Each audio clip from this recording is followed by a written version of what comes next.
Thanks for joining us today on Coz3D.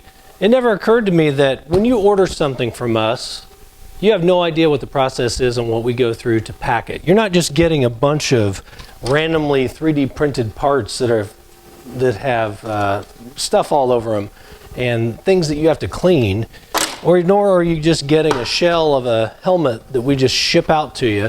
What you're getting is our promise and our time that we put into packing these for you to start to clean these up for you.